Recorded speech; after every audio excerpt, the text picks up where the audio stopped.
Good evening, guys. Can you hear me?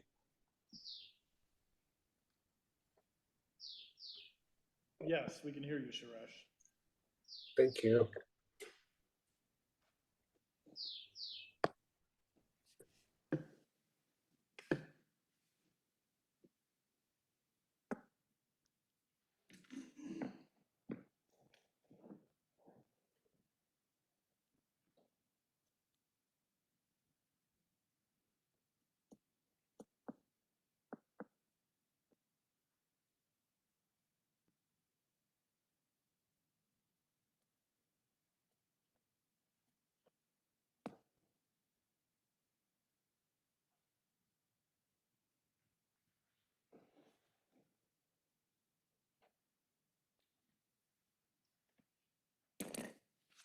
It looked like his Suresh's mic might have been off.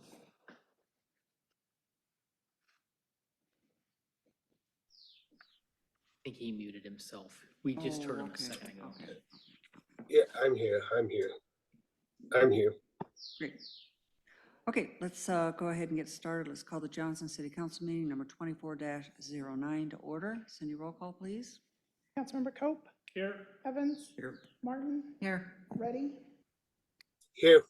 Markart. I want to welcome everyone in the audience this evening. If you're here for an item that is on the agenda, we would ask for you to wait for that item to come up. If you're here for an item that is not on the agenda, there will be an opportunity under public communications to address the council. Next item on the agenda is the Pledge of Allegiance, and I see a few young people in the audience this evening. We always like to invite the young people to come up and lead us in the Pledge of Allegiance. Oh, come on. One brave soul, just one brave soul. If you come up, I'll give you a candy bar. We have candy up here. Anybody that comes up can have candy. Tell them yourself. See, here we come. I guess not. Councilman Evans. I pledge allegiance to the flag of the United States The United States of America and to the flag of the States, one nation under God, indivisible, with liberty and justice for all. The next item on the agenda is the agenda approval. Mike, do we have any changes to the agenda? No changes this evening, Mayor. Council, any changes? Seeing none, do we have a motion to approve the agenda? second. We have a motion and a second discussion. Cindy, vote please. Evans, Yes. Martin, Yes. Reddy, Yes. Cope. Yes, Motion passed. Moving on to public communications. We have several proclamations this evening. We have one proclamation proclaiming National Public Works Week, May 19th through the 25th, 2024. And I'm told we don't have anybody here to receive this. Is that correct, Matt? But in the absence of anyone being here, I just want to bring to everyone's attention that May 19th through the 25th is National Public Works Week. And we do know that here in the city of Johnston, we've got some incredible public works workers. They do an amazing job for us, whether it's, work on our streets, our sidewalks, our sewers, our water mains, just, go on and on and on with the infrastructure in this city. And they just do an absolutely fantastic job for us. So Matt, if you could carry back to them our appreciation for the work that they do. And I would just urge everyone in the community to join with representatives of the American Public Works Association and government agencies in activities, events, and ceremonies designed to pay tribute to our public works professionals, engineers, managers, and employees, and to recognize the substantial contributions they make to protecting our national health, safety, and advancing quality of life. So thank you, Matt. Thanks to all of the folks that you work with. Next proclamation is a proclamation proclaiming May as Building Safety Month. And we do have folks here. Did you want to address this first? Or? However you want to do it, Mayor. I will let you. Do you have some comments to make, or do you want me to go ahead and? I do, but I can do that. Okay. Well, why don't I come down and read a proclamation?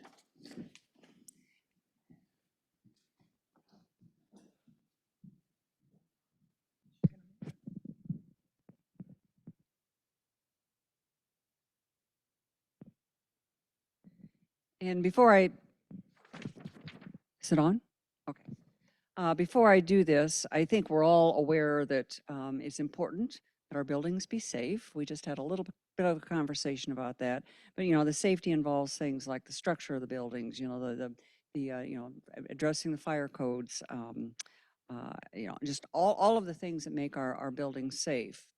I haven't traveled a lot in my life. I've only traveled to a couple of countries outside the United States, and I can tell you that when I've visited both of those countries, it's pretty apparent, you know, staying in the hotels that you stay in or going into other buildings in those countries, they don't have the same codes that we have, and it is just a little bit scary. You know, you love visiting those countries, you enjoy your time there, but you know that when you're in those buildings, you're not as safe in those buildings as you are in buildings that we have in the United States generally, or even here in Iowa. So thank you for the jobs that you do. So this is Building Safety Month, May 2024. Whereas the City of Johnston is committed to recognizing that our growth and strength depends on the safety of homes, buildings, and infrastructure in everyday life and when disasters strike. And whereas our confidence in the resilience of these buildings is achieved through the devotion of vigilant guardians, building safety and fire prevention officials, architects, engineers, builders, tradespeople, design professionals, laborers, plumbers, and others who work year-round to ensure the safe construction of buildings. And whereas these guardians are dedicated members of the International Code Council, a nonprofit that brings together local, state, territorial, tribal, and federal officials who are experts in the built environment to create and implement the highest quality codes to protect us in buildings where we live, learn, work, and play. And whereas modern building codes include safeguards to protect the public from hazards such as hurricanes, snowstorms, tornadoes, wildland fires, floods, and earthquakes.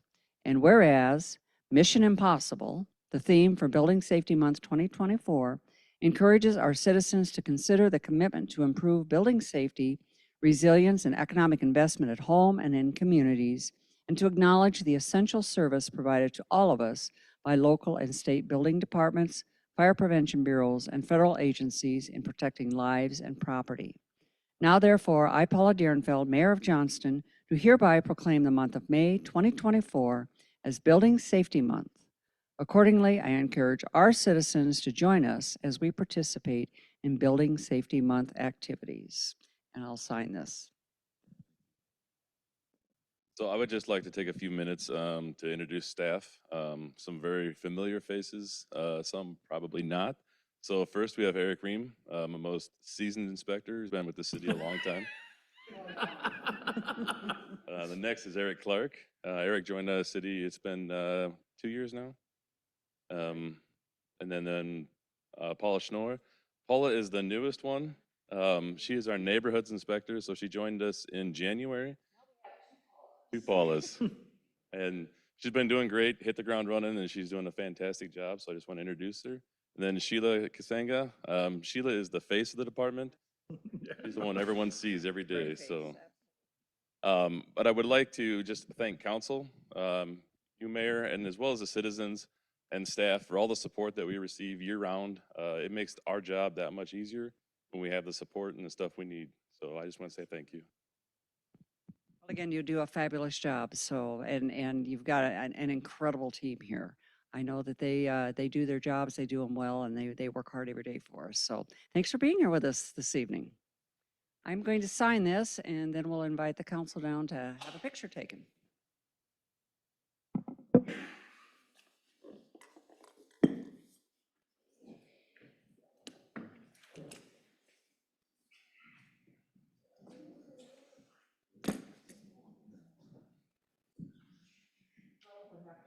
I know you are.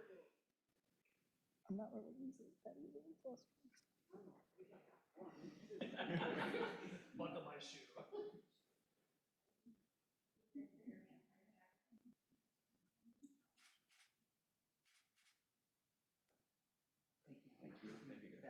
Thanks again. Thanks for all you do. See you, right? Yeah, you see me. Softball this weekend? Thank you. I'll try not to. So.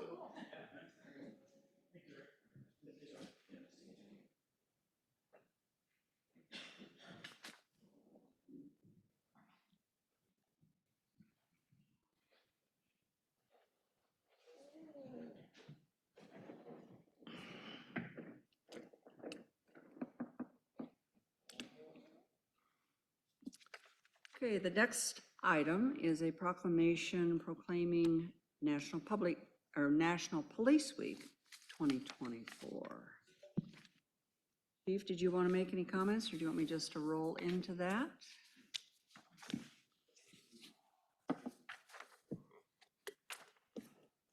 I thought he might roll up in a UTV.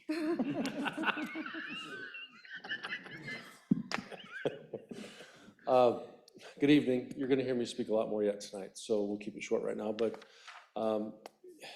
National Police Week is something that happens every year. May 15th is the day. There's always a week that varies around that, and we greatly appreciate the recognition of the council each year to really recognize the symbolism and the sacrifice that our law enforcement officers across this country make to our community each and every day. There's a real cost, and with this week, there's a lot of goodwill that comes back to us, and we're very fortunate in Johnston to have that goodwill day in and day out, 365 days a year. But this is a special week for us, and I do appreciate the proclamation. We've got some officers here to support Officer Zirkelbach, but we're going to make them come up and get their picture taken with you too here when you're done with the proclamation.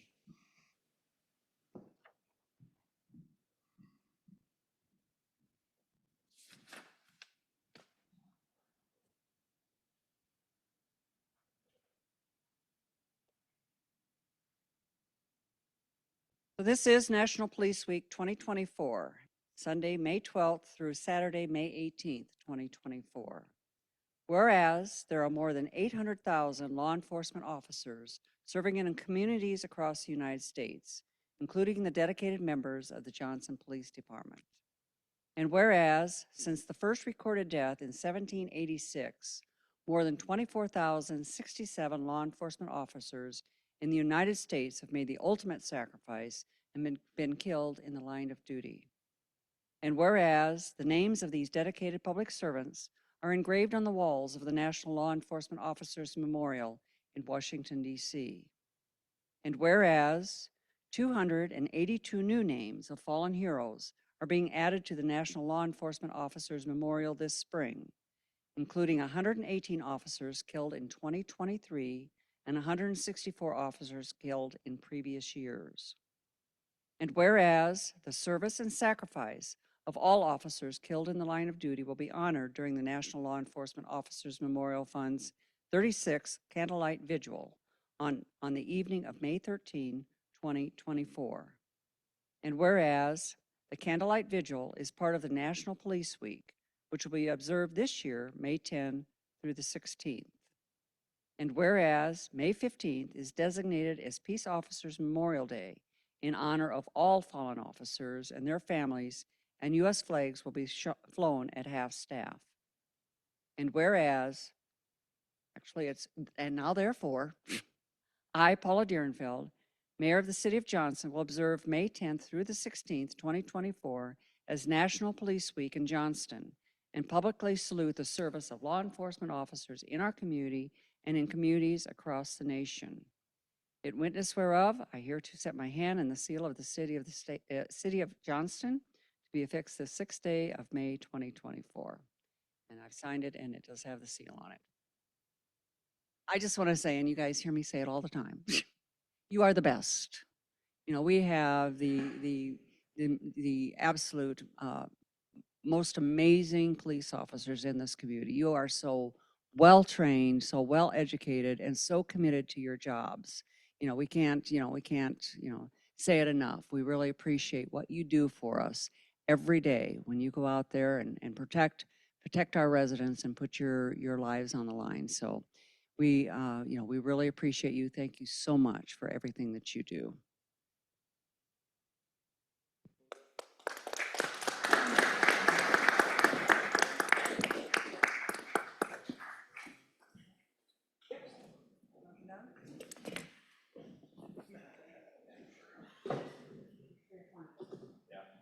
She gets to be in the I wore my black and blue. And I wore my.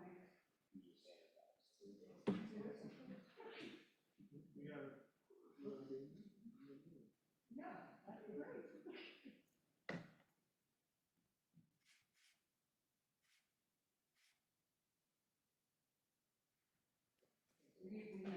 We need a special.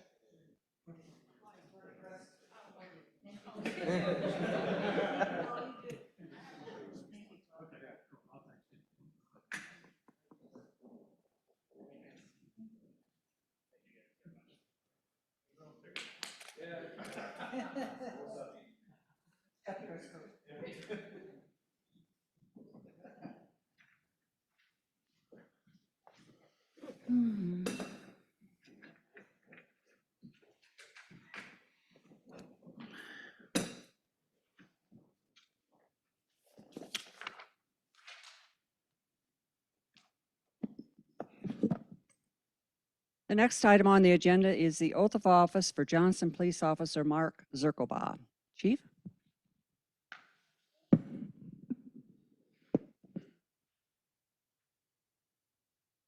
Good evening again. You've heard me say this before, but one of the greatest privileges I have is bringing talent into this organization. And as I'm looking at the officers here tonight to support their newest colleague, it just amazes me at the talent that we have in this organization. Every single person that's in this room tonight to support this new officer has been brought onto this organization in my time here or been promoted by me. And I'm here to share with you what you already know and what Mayor, you've already alluded to, that this is a fantastic group of good people. And we're adding another one tonight. So I want to go ahead and read Officer Mark Zirkelbach's bio. Mark, if you could come stand up here next to me, please, and afterwards we'll administer the oath. Excuse me. Officer Mark Zirkelbach was hired by the Johnston Police Department in December 2023. Since that time, he's been attending the Iowa Law Enforcement Academy's Level 1 basic training course at Camp Dodge. On April 19th, he successfully completed his 600+ hours of law enforcement training, finishing third in his class academically. Mark was one of three recruits in his class that earned a place as the 300-point club winner, which is a top physical fitness award. He was also one of 4 recruits voted by his class into a formal leadership role. Mark grew up in Central Iowa and received an associate's degree in law enforcement in 2009. He comes to us with 10 years of experience in the insurance industry, working as an adjuster, a physical damage appraiser, and most recently 5 years as a special investigator. Mark's dream to become a police officer dates back to his childhood, to follow in the footsteps of his late grandfather and 2 of his uncles, all of whom had successful careers in law enforcement as a school resource officer, a chief of police, and a sheriff. Mark's grateful to his family and supporters who have encouraged him to pursue this dream, and tonight he takes his final first step in realizing this as a reality. So with that, Mayor, I turn him over to you for his oath of office on behalf of the City of Johnston.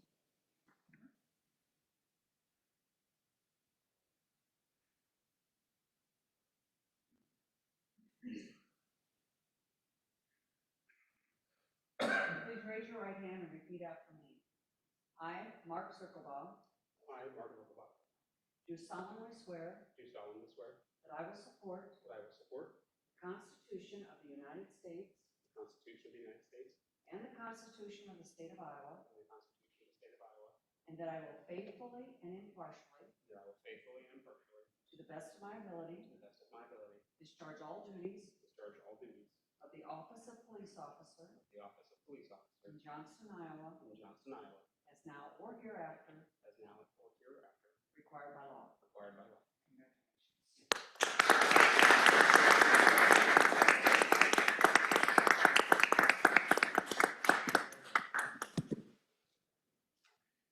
But first, we have to make this official.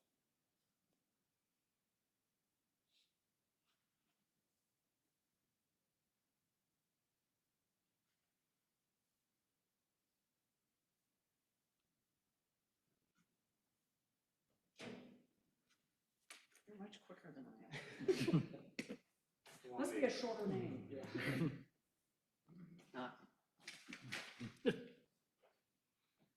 Okay, we need some pictures.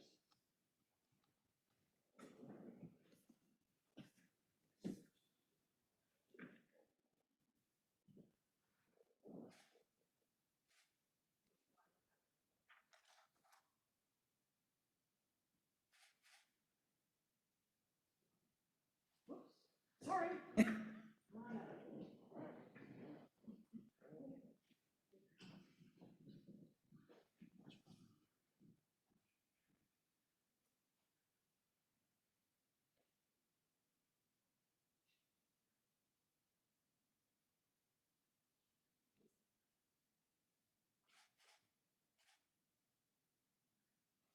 I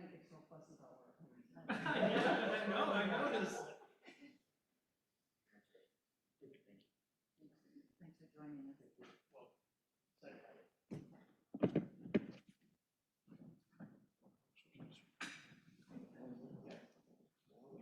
Introduce the song. Introduce my family, Rebecca. Yeah, all right, you're coming up, yeah. This is Rebecca, Hayden, Chase, and Evan.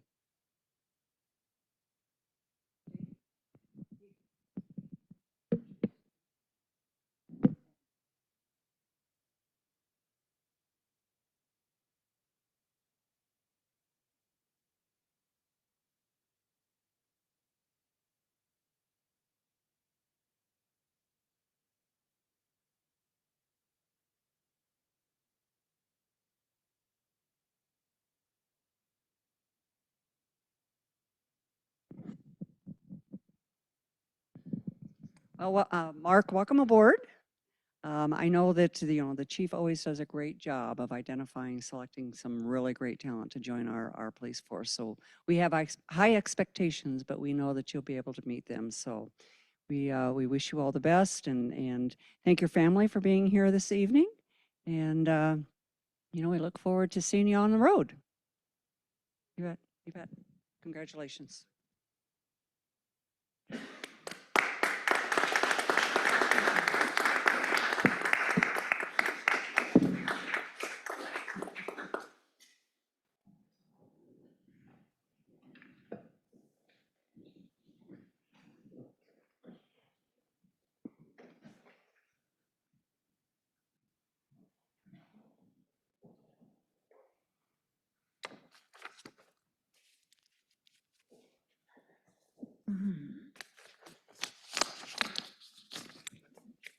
How are you related?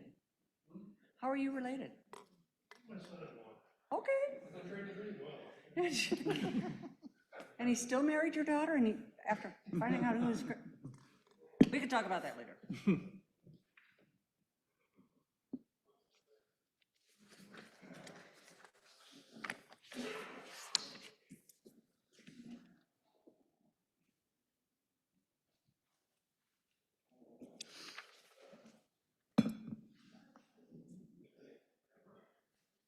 We are still under public communications. Is there anyone in the audience that would like to address the council on an item that is not on the agenda?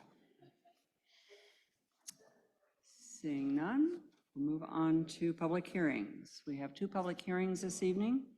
The first is a public hearing on the authorization of a loan and disbursement agreement and the issuance of notes to evidence the obligation of the city thereunder, and approval of resolution number 24-120, instituting proceedings to take additional action for the authorization of a loan and disbursement agreement and the issuance of not to exceed $700,000 water revenue capital loan notes for the Northwest Saylorville Drive Water Main Extension Segment C project.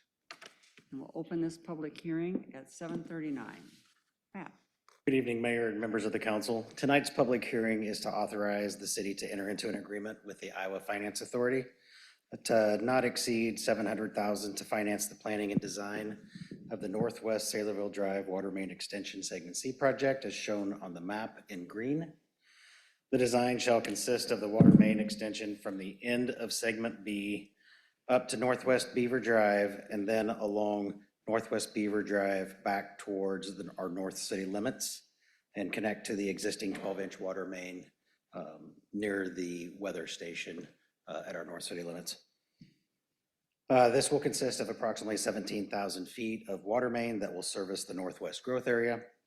The proceeds from this loan will be used to provide funds to pay the cost of the design for construction, extending, and equipping all of the parts of the Johnston Municipal Water Utility associated with the design of the Northwest Saylorville Drive Water Main Extension Segment C project. Be happy to answer any questions. Council have any questions? So this starts the design process. Do you have kind of an estimated timetable for when the project would be completed? The current plan and schedule now is to complete the plans this summer, bid it late fall, And then we would start construction either later this winter, depending on conditions, or we would start in the spring with completion of both segments C and B by the end of 2025.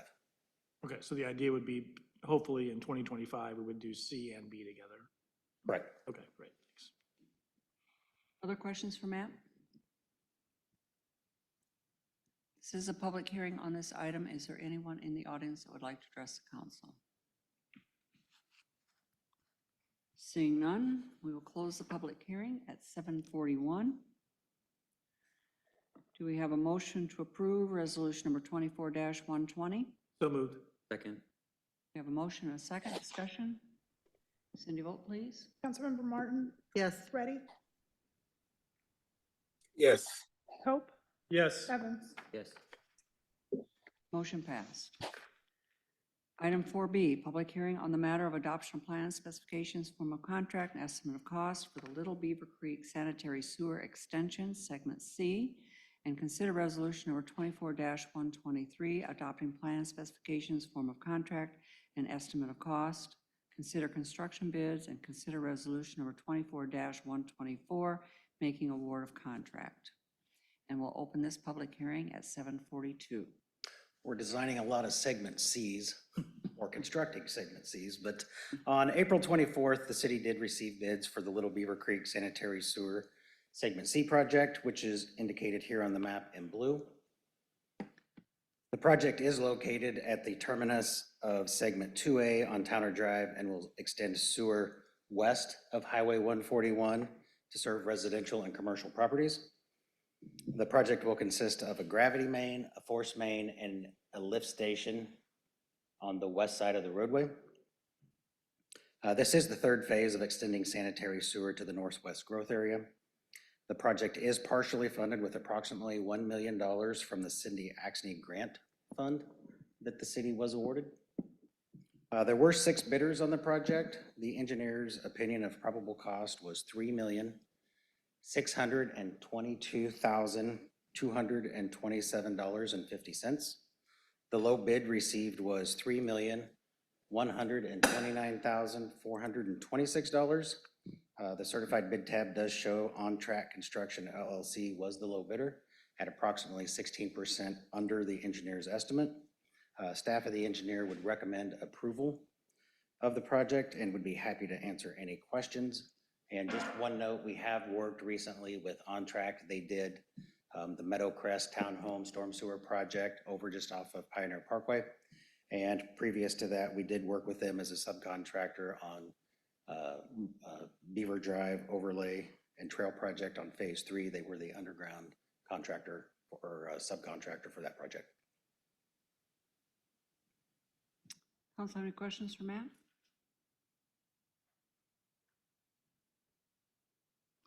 This is a public hearing on this item. Is there anyone in the audience who would like to address the council?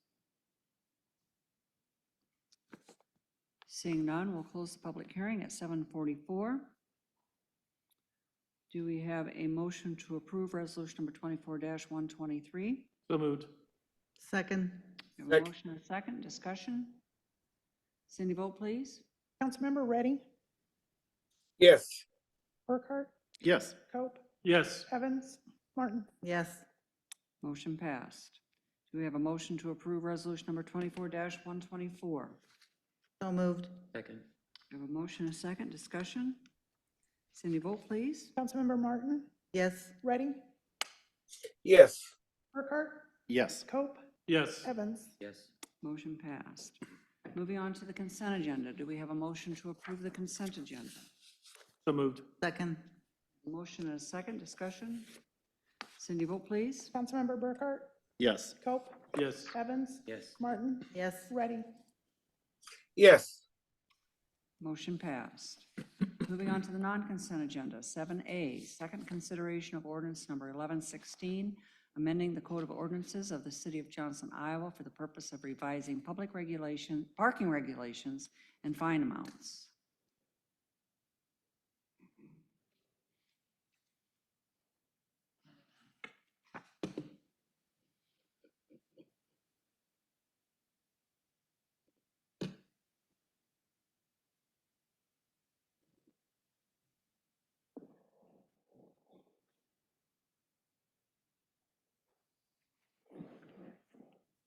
Evening. This is the second reading.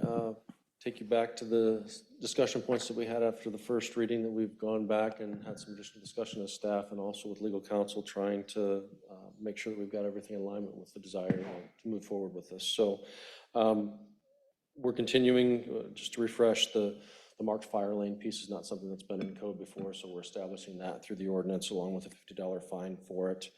When you get down into 69.10, we had talked last time about clarifying that it would be an unattached trailer. That's also been included in there. And then we got into a discussion about the property zoning and what is the best way to phrase that. And one of the good conversations we had after the fact is, when we were trying to clean up the R codes to meet the recent zoning revisions that have been done, but the officers on the street don't know an R1 versus an R2 and those kinds of things. So Christine was able to help us really just simplify things and talk about the parking restriction as it relates to being adjacent to a residential property, and then also defining what a residential property is through language that's already included in our code. So that gives our police officers perspective that they're used to when it comes to investigating these sorts of complaints. So you've got the clarifications in red in that section. And the other piece of the discussion that we had was about the need to temporarily suspend parking or make some kind of adjustments. And again, we relied on Christine for this to look at what other cities use. And essentially what it is it's a provision that is pretty standard business when it comes to local municipalities. It's one that we haven't had in our code that we're suggesting now be included.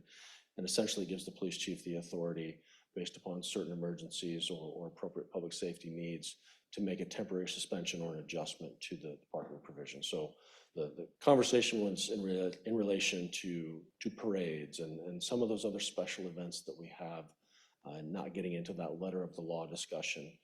Recently, we had Kites on the Green this last weekend. We put some temporary no parking signs out along North traffic flow to be able to allow our fire trucks to get in safely. Those kinds of efforts that we would want to have this additional standing in the code to be able to produce. So with that, I believe from my perspective, at least, we've kind of addressed everything that we talked about after the first reading. The intention would be to carry the red lines forward to the third reading and come back acceptable of the second reading. Chief, have we addressed the concerns that I raised about parking along 56th, I think it is, 59? That's our interpretation, is that with that general clarification of being adjacent to residential property, that does address that. Okay. Given the high density housing that's just across the street in the parking lots there. So that would be adjacent to. So I believe we've struck that as well. Perfect. Any other questions, council? No, I like the clarification on eliminating the RE, the R1 to, that makes a lot of sense. I mean, I don't think any of us frankly could tell you the difference between those. Maybe somebody could, but I'm certainly not. And so I think I like using simpler language, I think is a good idea. So I think it was a good approach. Other questions or comments? If not, do we have a motion to approve second consideration of ordinance 1116? So moved. Second? We have a motion and a second. Discussion? Cindy, vote please. Councilmember Cope, Yes. Evans, Yes. Martin, Yes. Ready, Yes. Burkhart. Yes. Motion passed. Thank you. 7B, consider approval of resolution number 24-118, approving a temporary use permit for Kaboomers Fireworks to operate a temporary fireworks sale facility at 5935 Merle Hay Road. Good evening. Kaboomers Fireworks has submitted a temporary use permit application. This is the building that houses Dollar General, 5935 Merle Hay Road. Fireworks sales facilities are not listed as a temporary use that is eligible for administrative approval. That's in accordance with state legislation that prohibits us from providing any special considerations for fireworks stands. Therefore, it has to come to City Council for approval. This site was, it's been several years, but it was a fireworks tent 2 or 3 years back, and staff observed no issues with operation of the sales tent in that location. So staff is recommending approval of this temporary use permit. I do also want to just ask, going forward, do you still want to see temporary use permits on non-consent agenda? It looks like, looking back, we had done that historically. A lot of these items typically are pretty minor in nature, so just kind of want to get some feedback in that regard as well. With that, I'll answer any questions if you have any. I think, given the nature of what this application is, I think it would be good to just bring it to our attention. We will continue to do it on non-consent. Otherwise, when they pop up, we're kind of surprised. Right, I agree that much more likely to notice it if it's on the non-consent, so. I also appreciated that the mayor said kaboomers, just for the record, so if we can keep that in, that's good. So who is Kaboomers? They're from Wahoo, Nebraska. Oh, really? You know about as much as I do. I'm not familiar with fireworks. I read got the permit application right here. Kaboom from Wahoo. They have a PO box out of Wahoo, Nebraska. So I know there was a time when we would require them to have some sort of a sign posted or material available that reminded people that they could not set the fireworks off in Johnston. Is that still something we require? To my knowledge, we can no longer require that pursuant to state legislation. Of course. Yeah, we'd previously had under temporary uses defined fireworks stands, and it was an administrative approval, so staff just signed off on it. And we had a number of conditions. State law changed a couple years ago where basically we have to treat them like every other special or temporary use. And so we got rid of all those provisions, so we can ask them to put a sign up, but that we can't require it at this point. But what do we do to remind our public, our residents, that they can't? Do we Yeah, a lot Do we of, make some sort of, every year we do a social media campaign and yeah, okay. letters and all that. We've done message boards even in the past too, that trying to get the information out there. And the media does a lot better job of covering communities, and many adopt just for a couple-day window. There's usually quite a few news stories now in reporting who prohibits them outright and what other provisions are in place by community. I think, it will continue to be confusing to people who can buy them in our city but can't set them off. So whatever we can do to, educate and inform, we should do. Any other questions or comments, council? Do we have a motion to approve resolution number 24-118? So moved. Second. A motion and a second. Discussion. Cindy, vote please. Councilmember Evans? Yes. Martin? Yes. Ready? Ready? I think he was dropped from the Zoom. Burkhart? Yes. Yes. Motion passed. Item 7C, consider resolution number 24-128, updating the City of Johnston policy on special events. Different view up here. As you may It recall. looks good on you, Cindy. Thanks. As you may recall, last year we adopted a special events policy specifically to address things in the yard as far as noise and alcohol and those things. So we've had about a year under our belt with that. So in conjunction with the police department, community development, we've kind of stepped through that policy again now to see what we could do. The changes are relatively minor. Where the policy said live music, we've now changed that to amplified, because obviously a gentleman sitting with a guitar shouldn't require police presence. So it also further clarifies what constitutes a special event versus an event just using a city facility, which is a reservation process instead of a special event. So anything that would require the city's participation in, as far as traffic control or liquor licenses or those kind of things, those are covered under the special events policy. And then there was just some cleanup in the exhibit, the difference between city as in the city of Johnston and city as in the government of Johnston. So we kind of cleaned up those capitals or lowercase letters, as you will. I think that touches on pretty much all of it. I'm happy to answer any questions. Council have any questions? So when you're referring to the city of Johnston, is that a capital C? The town is a lowercase c, the government is a capital C. Okay. Depending if you're using the AP model or the Chicago model, Okay. I tend to gravitate towards Chicago, so. Good to know. Any other questions? I was taught to use a lot of commas, so I'm a big fan of English. My fifth grade sentence diagrammer. Fan of the English comma, is that the right verbiage? Oxford. Oxford comma, knew it was close. Okay, I'll move back to my other.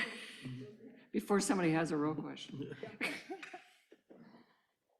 Do we have, if there's no other questions or comments, do we have a motion to approve resolution number 24-128? So moved. Second. We have a motion and a second discussion. Cindy, vote please. Councilmember Martin, Yes. Burkhart, Yes. Pope, Yes. Evans. Yes. Motion passed. Item 7D, consider approval of the second reading of ordinance number 1117, an official zoning map amendment for 13.137 acres from R160 Small Lot Residential Zoning District to C1 Neighborhood Commercial Zoning District. The subject property is 9901 Northwest 62nd Avenue, PZ case 24-06. No changes since the previous reading and no additional public comment. Council have any questions, comments? If not, do we have a motion to approve second reading of ordinance number 1117? So moved. Second. We have a motion and a second discussion. Cindy, vote please. Councilmember Reddy, Yes. Burkhart, Yes. Cope, Yes. Evans, Yes. Martin. Yes. Motion passed. Item 7E, consider approval of resolution number 24-127, approving and authorizing execution of amendment number 5 to the agreement for private development by and between the City of Johnston and Ignite Johnston LLC.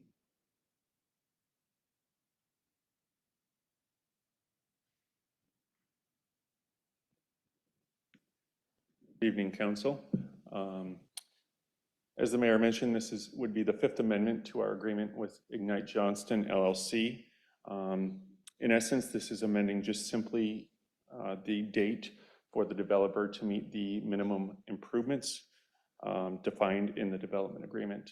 This would extend it to June 3rd, 2024. And I am available for any questions. Council have any questions?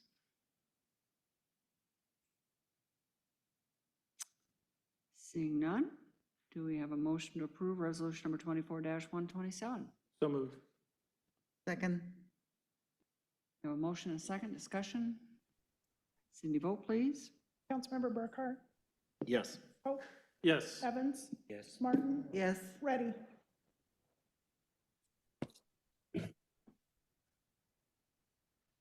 Councilmember Reddy, Yes. Motion passed. Item 7F, consider resolution number 24-116, authorizing the police chief to execute a master services agreement with Flock Group, Inc. for deployment of automated license plate reader technologies. Consider approval of requisition number REQ 00164 in the amount of $39,500.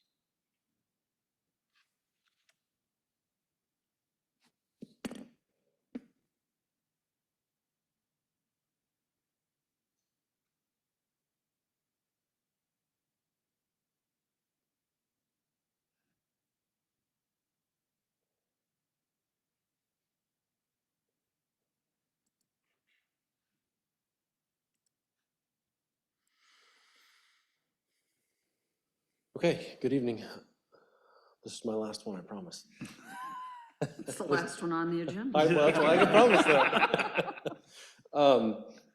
So I guess just to recap a little bit, we've talked through the budgeting process for this upcoming fiscal year, the value that automated license plate readers can bring as an enforcement tool, and really in an investigative capacity. It's such a force multiplier for us when it comes to utilizing technology to take a limited amount of personnel and direct them much more efficiently and effectively to problems that come into your community. So Lieutenant Norrie's with me here this evening. He's going to walk through a slide presentation. It's about 10 slides, just that gives an overview of pretty high level and broad as far as what it is and what it is not. There's a lot of confusion that comes with automated license plate readers, and there's a lot of fear of government intrusion. You heard that a little bit during the budget discussion this year. Our plan, our process for this is that we've been working with a vendor that many other communities throughout the Des Moines metropolitan area have used. And we've had an agreement with them for the last year through 2080 to be able to have access to the system as long as those communities were willing to share that information with us. So we were able to use the camera systems in place in other communities to investigate our own needs and work collaboratively. As we've talked previously, crime doesn't know boundaries, and depending upon which roadway you're on, doesn't necessarily keep someone in or out of Johnston when it comes to committing criminal acts. So with that, we've evaluated the system, we've worked with our policy advisors, we've got a strong policy in place. We've really done our due diligence. We weren't quick to jump into this. We're actually one of the slower communities that have come in, and there's a slide in here that'll talk a little bit. Some of those numbers are probably outdated from when we created this initially, but I firmly believe that, and you've heard me probably say the analogy before, you know, when we look at our own homes, a lot of times we put the Ring doorbell or the camera system around and those kinds of things. And the reason that we do that is because we want to feel safer. And if something happens, then we have an evidentiary piece to be able to start that investigation. You've seen police departments across the country that build databases for the community to share their camera systems. When we have a crime that occurs in our community, we do a neighborhood canvas, and we're frequently asking people, do they have camera systems? Do they have a doorbell camera? So think about that personal application and put it as a member who's representing this entire community, that we're building that network as that perimeter, that healthy fence around us. It has holes in it. This is phase one. We're looking at 11 units for the onset of this. We'll work with the vendor for the final deployment application. When you look at the scope of budget with it, we had $45,000 that was allocated to the project. We've got $15,000 of that through a Burn JAG grant through the state of Iowa. Our total cost for this first year is $39,500, so we're about $5,000 under budget. And then part of that is the installation cost on top of the camera cost. So the recurring cost is a 3-year price lock at $35,000. And when we negotiated the contract, one of the things that we talked with the vendor about is if they're going to raise prices on us, that they give us notice ahead of time and work through legal on that to make sure that we receive that. But essentially from this point forward, after we've implemented the system, now we kind of can take that a la carte menu or approach that where do we have issues? Are we having a camera that's ineffective that we move somewhere else? Or are we going to add additional cameras? I've spoken with the sheriff's office. They're looking in a broad context as far as the city of Grimes. And so there's always opportunity to share gateways. So with City of Urbandale, all of our borders, we have access to that shared network. So when you have that white SUV that commits that criminal act, and it's got a bumper sticker on the back window, this system is intelligent enough to be able to provide that information. But it also isn't an intrusion beyond what the public eye would see. So I'll let Lieutenant Norrie kind of walk through some of those pieces in support. I hope it answers most of your questions, but certainly if there are more afterwards, we'll be happy to address them. Mayor, Council, good evening. Make sure I can figure out how to work this from here. Okay, there we go. So as Chief mentioned, I'd just like to start off by hopefully alleviating some of the concerns and talking about what ALPRs, automated license plate readers, what did I do? Nothing, it's just showing on the, you keep talking.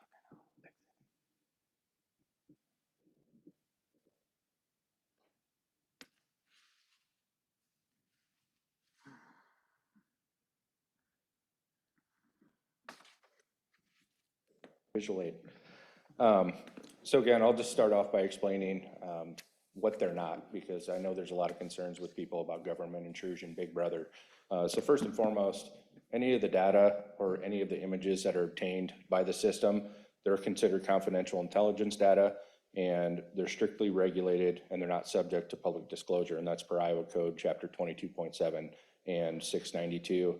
And then additionally, in accordance with HF 2681, which was recently signed by the governor, all data files and images are automatically deleted after 30 days. That's something the system was already due doing. But we worked that into the contract to just put some stronger language to ensure that that is a shall be done. But, let me just interrupt. Cindy, can you enlarge that? Put it in screen or in slide presentation? I'll break it. And so will he. The irony is the two of us talking about technology. We trust you. Whoa. It wasn't lost on me. That's a little Maybe, bit. Yeah. I thought he was. That's what it was in. And then Oh, it was really? broadcasted.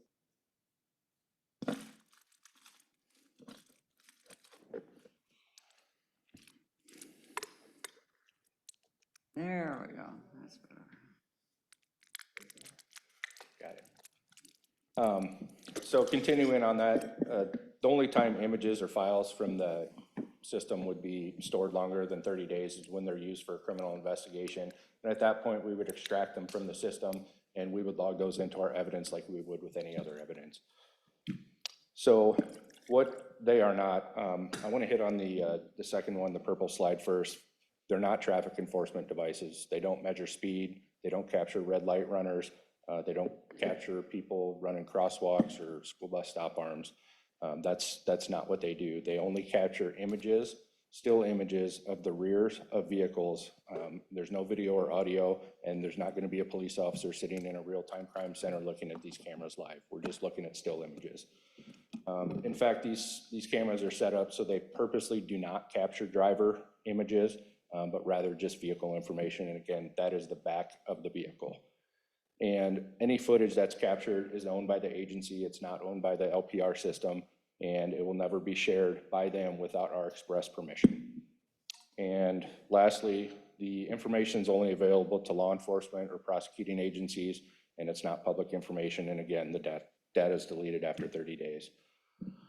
So what they are, they're strategically placed cameras, again, used to capture images of rear license plates of vehicles driving on public roadways.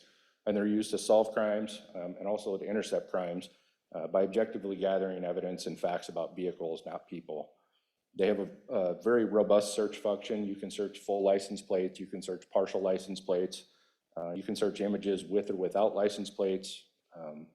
You can search by state. It'll also search Mexico and Canada registrations. And then you can also search by vehicle make, body type, color, identifiers. Chief touched on it earlier. You can search if there's a sticker in the back window, if it's got a spare tire on the back, if it has a roof rack, a trunk rack, you can enter that in and it'll filter out all the vehicles that don't have what you're looking for. And again, they provide nearly real-time alerts to law enforcement. I think there's a 30 to 40 second lag. So if there's a vehicle of interest that's detected, if the officers are signed in to the system in their patrol cars or in their office, it'll give them an alert, say, hey, this vehicle of interest was detected at this camera. So if the officer wanted to pursue that, they would know where to go and what they're looking for and for what reason it alerted.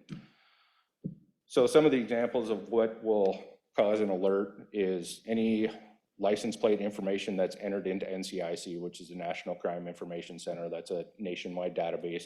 Some of the things that get entered in there are runaways, missing or endangered persons, wanted subjects, stolen vehicles, stolen license plates, sex offenders, Amber Alerts, and people on the terrorist watch list.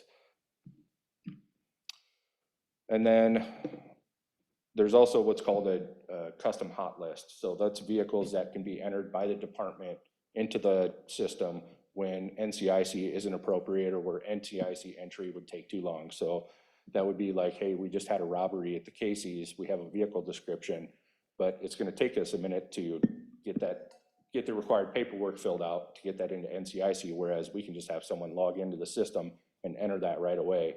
And as soon as that car hits on a camera, then we get an alert. So that's any vehicles associated with crimes that have just occurred or in which an investigation is ongoing and charges haven't been filed yet. Subject to a welfare check. This is something, unfortunately, we deal with quite a bit in our community is, maybe someone's off their medication, maybe you have a suicidal person, overdue motorist. That's something where we could enter into this system and then hopefully we could track them down and return them safely or find them safely or intervene if we needed to. And then vehicles associated with known offenders, that could be sex offenders, gang members, narcotics traffickers, known burglars, just people of interest that we would want to know if they're coming into our community. That doesn't necessarily mean we're going to take any sort of adverse police action. It's just an increased level of situational awareness. Some of the benefits of an LPR system, again, it generates leads. I'm actually going to share a success story from fairly recently where we were able to generate a lead that we would not have gotten any other way and ended up with 3 arrests out of it. In Johnston, over the past 3 years, like Chief had mentioned earlier, a lot of our crime is transient crime. So that's people outside of the community that come into Johnston, commit crimes here. 72% of subjects we arrested within the past 3 years did not have a Johnston address. So that gives us that increased situational awareness that I touched on earlier, known offenders and vehicles of interest entering Johnston. It helps close cases by arresting people and recovering property. I've talked to a lot of people with this system, and almost every single one has said they had no idea how many stolen vehicles were coming into their community until they got this system, and their stolen vehicle recoveries went way up. Potentially, this can also save lives. So I had a case early in my career when I was still on patrol where I happened to be at the right time at the right place, but this system would have really helped. It was a dementia patient, and they put out a broadcast on the radio, and this person was from somewhere in central Minnesota, and they had made it all the way to Iowa on Merle Hay Road, and it just so happened that they put the broadcast out as the vehicle was going in front of me, and I was able to get it intercepted. I firmly believe that if LPRs were something back then, that person could have got reunited with their family a lot quicker. Again, it saves investigator time. It helps us generate leads, and really, we don't have to spend so much time tracking down vehicles. If we're looking for a black Ford Fusion, we can look it up in the system and hopefully find license plates, whereas right now we have to do what's called an offline search, and then we could have hundreds or thousands of black Ford Fusions just registered in Polk County. And now we have to sift through all of those to try and get a suspect. And also, Chief mentioned an enhanced feeling of safety. It'll help us intercept crime, it'll help us solve crime, and really what that does is, make us a safer community. And it's also got a proven track record of success while preserving privacy and civil liberties. So if approved, our cameras, there's already a very robust system of LPR cameras in the metro. There's over 150, and this is somewhat outdated. I'm positive there's more than this now, but you can see the list of communities which they're already in use at. And they're all having great success with it. This is just regurgitating information that Chief already shared with you, but the 11 cameras plus the installation costs in year one, we're looking at approximately $39,500. And again, we were awarded a $15,000 burn JAG grant that'll help offset some of that cost with a $35,000 per year sustainment years 2 and 3. It would be a 3-year contract. So I'd just like to close this off by sharing a few success stories, and I'm going to go down to the bottom to share some Johnston PD success stories. Back in October, we had an armed robbery at a business off Merle Hay Road. We were able to link that armed robbery to robberies that had occurred, additional robberies that had occurred in Des Moines and then also Cedar Rapids. We had a broad suspect vehicle description. We were able to hone in on that vehicle description more. We were able to identify a person of interest, and that we were able to use the cameras to put her in the area of all 3 of those robberies around the times that they were committed. And so this person was not forthcoming, but we were able to use this information to help us establish probable cause along with some other information to get an arrest for robbery. And then this is a fairly recent one from right around January. A victim had her credit card stolen, and she was getting charges on her credit card from all over West Des Moines. West Des Moines got a very robust system, and so we were able to work with West Des Moines detectives we got a suspect vehicle description, and through the use of the ALPR, we were able to link that suspect vehicle description with an exact vehicle, which then allowed us to apprehend suspects who were associated with that vehicle. Had we not had the LPR system, we would have never had an exact plate, and so we wouldn't have been able to track down the people that were operating that car then. So, and we were able to get 3 suspects arrested off that case. Any questions? Council have any questions? Sorry? What happens at the end of the 3rd year? It'll open back up for new negotiations. Much like our body worn camera systems, our in-car camera systems, everything that we're doing now is a user agreement that we're going to revisit all the legalese that comes with that, but it would be the intention to continue with the program. I'm sure we'll have to renegotiate costs associated with it, but the idea is to, much like we do with body worn cameras, do a multi-year price lock for that as best we can. Other questions, council? So so these are cameras that are kind of mounted on a pole, and then there's like looks like a solar panel at the top of the pole. Right. That powers it. And how tall are these poles, or so probably not as tall as those? There's different mounting options. Some of the time they can be mounted on existing infrastructure that's already in place. Okay. So like a power pole or a street light. If it's a location where that's not available, then they have a proprietary pole that they would install. Okay, and so you've got 11 planned, and then eventually plan to expand that under the first 3 years, or for the first 3 years it'd be 11?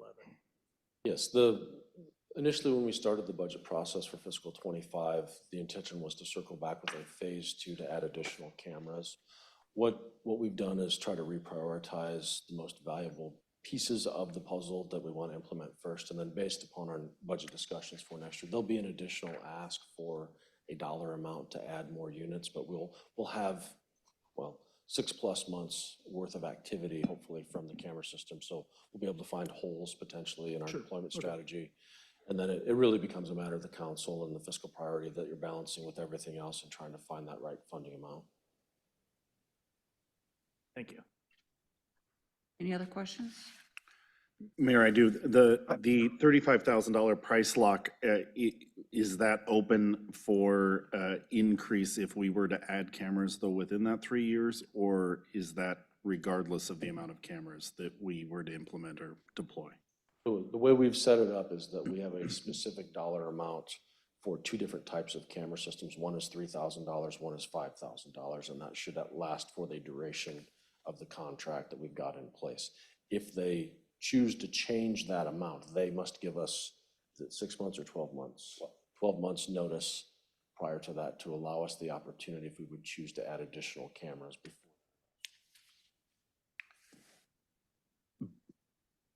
But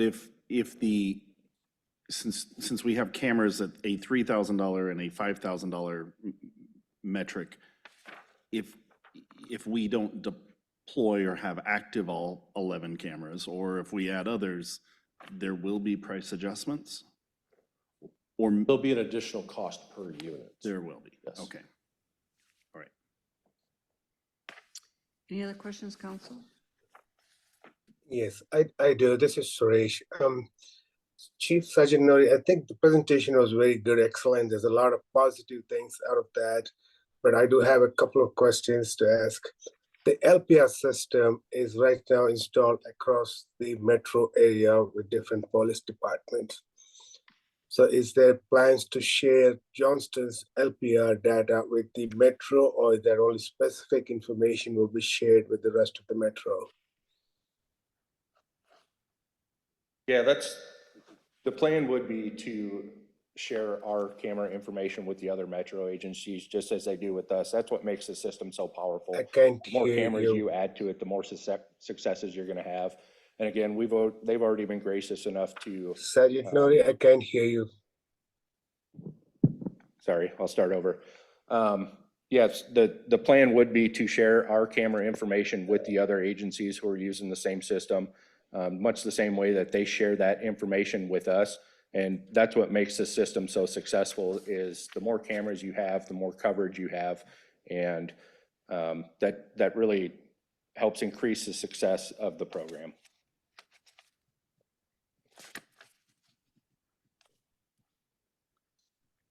Councilman Sorry, Reddy, I do you did have not- any other questions? Yes, I did not hear the whole thing. Can you repeat that again, Sajinari? I lost audio for a few. Okay, can you hear me okay now? I'm not hearing anything. I can hear the mayor, but I can't hear you.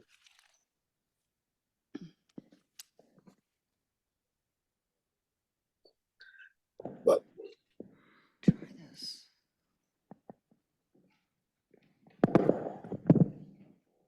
Suresh, does this help at all?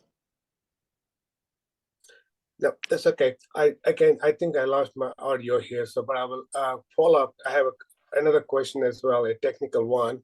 So I'll follow up with you guys afterwards.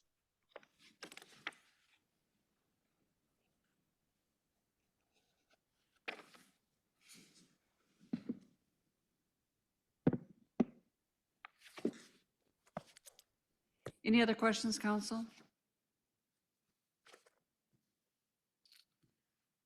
If not, do we have a motion to approve resolution number 24-116? So moved. Second?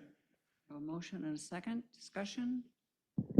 Cindy, vote please. Councilmember Burkhart, Yes. Cope, Yes. Evans, Yes. Martin, Yes. Ready.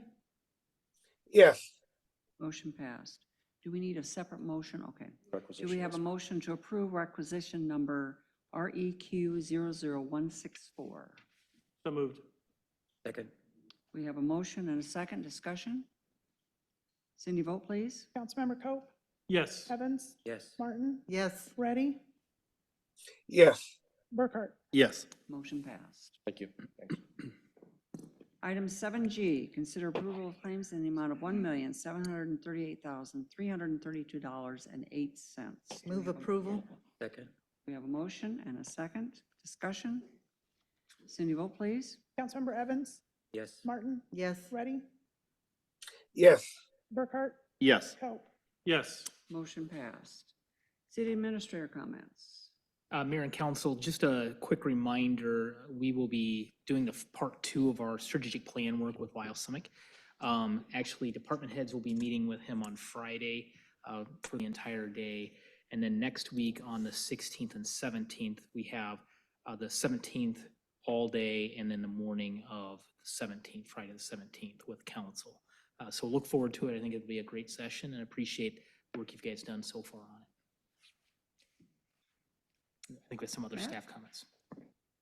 Yeah, just a couple of follow-ups. We do have our tree sale pickup this Saturday here at Town Center.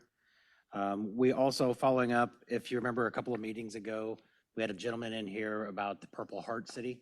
We have received our signs. We are working with, I believe it's Paul Pickard, to find locations for those signs, so we should have those up shortly. And then the final item would be, we've got our Green Meadows West sidewalk program. It's the kickoff public meeting. We'll have the contractor in and we'll go over, timeline and how that project will progress through the neighborhood. So that will be, you'll be receiving a invite to that. It is next Tuesday, May 14th, from 5:30 to 6:30 here at City Hall. Thank you. 13 panels. That's how many, How many you have? yes, that need to be repaired. 13 panels. I thought you said 13 pounds. No, 13 panels that I Oh, need to. Okay. Now that, yes, we have 6, I think. Any other staff comments?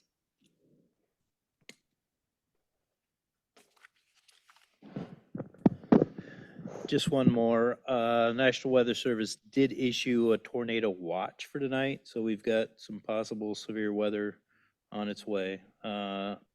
Heavy rain, 1 to 2 inches, and then severe thunderstorms and tornado watch at this point up until 3 a.m.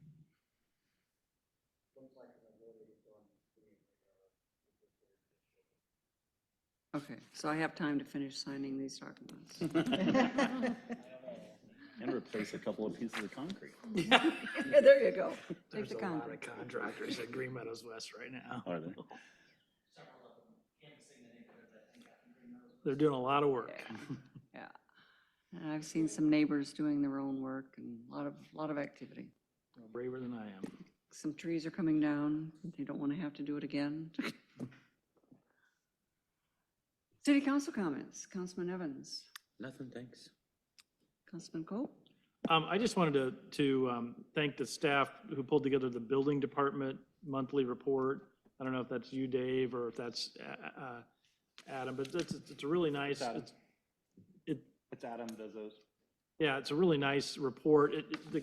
I really like the layout because it has kind of a cumulative data, both calendar year and fiscal year. So you can see, like, for instance, number of residential building permits, which we're running ahead of this year than as opposed to last year. So it's nice trends and some interesting data. So just appreciate that. That's really helpful, I think, from our standpoint to have that information. So I wanted to share that.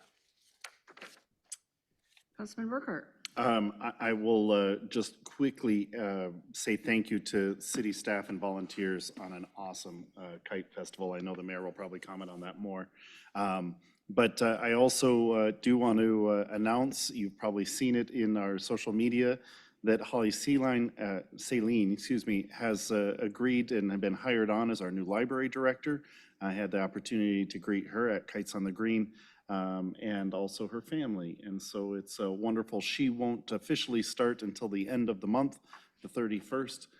So make sure you stop by the library after then to give her a hearty hello. With that, I yield. Councilwoman Martin. I think the Kites on the Green, the part I saw, which was early in the morning, was really great. I think the Johnston Climate Change Committee thinks it was great for us too, and we'd like to be included next year. It worked out timing-wise a lot better for the little trees that we were giving away, and for the first time, we got rid of all of them, because normally we kind of get stuck with a few of them at the farmer's market, so it worked out really well, thanks. And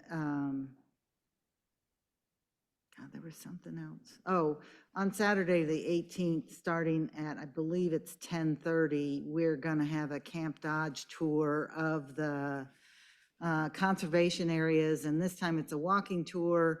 There will be no van that didn't show up or took too long, and we're hoping the weather will be a lot better. So it's the 18th, it's at Camp Dodge, it's at 10:30. And afterwards, there's going to be a volunteer work project where we're going to get rid of some invasive plants, and we might get to take those plants to the zoo and feed them to the giraffes. But as you can realize, a lot of things have to fall in place for that to happen. But it's a little nugget for those of you who have little kids that might be interested in that. Cool. Thanks. I just want to add to what Councilman Burkhart and Councilwoman Martin have already said about Kites on the Green. I know that Janet isn't here right now, but it was, she's online. So, it was an incredible effort. The staff and the volunteers that put it together, organized it, did an incredible job this year with all of the activities. It truly was a full day of fun activities for families. And I know that I talked to several people who actually were there for hours because there was so much to do. But also the rest of the staff that showed up and helped make it as successful as it was. Thank you all for doing that. I had some doubt in the morning when it was raining and cool that we were going to be able to pull it off to the extent that we did, but the rain was finished by 9:30. The wind came up, which helped dry the grass a little bit, but it was wonderful for kite flying. It was absolutely perfect for kite flying. And even though it remained cool throughout the day, I mean, we had crowds all day long. And what I concluded is, families with small children, they're used to being out in crappy weather, whether it's a baseball game or a soccer game, they're used to that. They dress for it. And so that didn't deter them at all. It was an amazing event. And I just want to thank everyone who contributed to making it what it really was, because it was great. And I don't know what kind of numbers we're estimating. I know that we far exceeded any numbers that we've had in the past. And I expect that next year we'll even have bigger crowds because word spreads And, you know, it's become a tradition for families in the region. So anyway, thanks to everyone on that. I also want to thank everyone that was involved in the Iowa National Guard's Best Warrior Competition that occurred here yesterday. Well, actually, it occurred over a series of several days. And again, we had, you know, staff from several of our departments involved in it, whether it was, you know, the fire department, the police department, public works department, probably others as well. But you know, the National Guard couldn't have said, you know, nicer things about the effort and the cooperation that they got from the city in pulling off that regional event. There were guardsmen here from 7 states that competed in the different skills. And I know that several of us were here on Saturday morning or Sunday morning to see the final event, the muck ruck. And, you know, I thought I was going to get here on time because I estimated, you know, 10-minute per mile. I mean, these are, you know, soldiers running with 35 pounds on their back, and they ran for 12 miles. And I thought, you know, getting here by 8:45, I would be safe. But I missed the first one, but I saw the rest of them, and they certainly do deserve the title of Best Warrior because and the day before that, I just want to share this. The day before that, their competition was in Saylorville Lake. The water was 52 degrees, air temperature was 56, 57. They had to swim with all of their uniform on, their fatigues on, and their boots on. And I just, you know, I can't imagine that, but then they jumped out, went to a heated tent, stripped down, and dried themselves off and put on some warm clothes. But I mean, these are, you know, these are soldiers. They're incredible individuals, and it feels good to know that they are protecting us and our liberties. So, but again, it was guardsmen from 7 different states. They held the regional this year. 2 years from now, they'll be holding the national. So we'll have guardsmen from all over the country here, as well as the adjutant generals from all of those states convening on our state. And they look forward to continuing to work with the police department, the fire department, and others to make this an annual event in our community, whether it's just the state only or the regional or the national. They really appreciated, you know, all of the interaction and the support they got. So thanks to everyone for making that the truly amazing event that it was. So with that, do we have anything else to come before the council this evening? If not, we are adjourned. Go home and be safe.